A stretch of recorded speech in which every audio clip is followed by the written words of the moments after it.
Breakfast সেরে আমাদের bike আবার রওনা হলো হাজারিবাগের দিকে। হাজারিবাগের পরে আসবে বেনারস, আর পেছনে আমরা চম্পারনের জঙ্গল ফেলে এসেছি। দুঃখের কথা এই যে আমি অরিজিনাল ভিডিওটা ডিলিট করে দিয়েছি, তাই আপনাদের সঙ্গে শেয়ার করতে পারলাম না। তো হাজারিবাগের কাছে এসে আমরা একটি জায়গায় লাঞ্চ করেছি। হোটেলটির নাম বাবা ভোলেনাথ। তো তার মেনু কার্ডটাই কিছুক্ষণ আগে আপনাদের সঙ্গে শেয়ার করলাম, তো আপনারা পজ করে একটু দেখে নেবেন। তো এই আমরা লাঞ্চ করতে ঢুকে গেছি বাবা ভোলেনাথ বলে যেই হোটেলটাতে। তো এখানে তো ভাত ডাল তেমন কিছু পাওয়া যাবে না, তাই রুটি আমরা প্রেফার করেছি, রুটি আর মিক্সড ভেজ আর আচার ছিল। তো টেস্ট করে দেখছিলাম যে কেমন কি, তা মোটামুটি খারাপ না, ভালোই। তো এই হোটেলটায় নাকি আমার হাজব্যান্ড আরেকবার বেনারস এসেছিলেন, তো তখন ওনারা নাকি ডিনার করেছিলেন। তাই বললাম ঠিক আছে, তাহলে এখানে আমরা লাঞ্চও করতে পারি, অসুবিধা নেই। তাই এখানেই ঢোকা হলো। তো লাঞ্চ টাঞ্চ সেরে আবার আমাদের বাইক রওনা হলো বেনারসের দিকে। আর এখন যে বাম সাইডে যেই রিভারটা দেখতে পাচ্ছেন সেটি হলো সোন রিভার।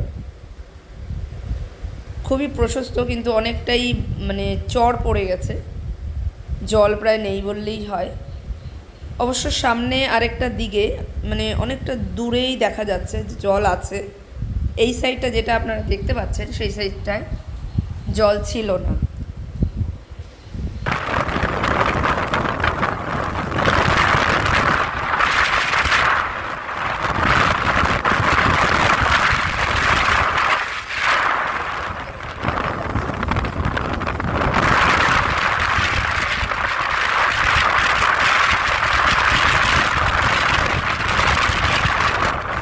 কিছুক্ষণের মধ্যেই আমরা বেনারস ঢুকে যাব। তো আশেপাশে কত সুন্দর সুন্দর পাহাড়, এত স্মুথ রাইডিং, তো বেশ এনজয় করছিলাম এই রাইডটা।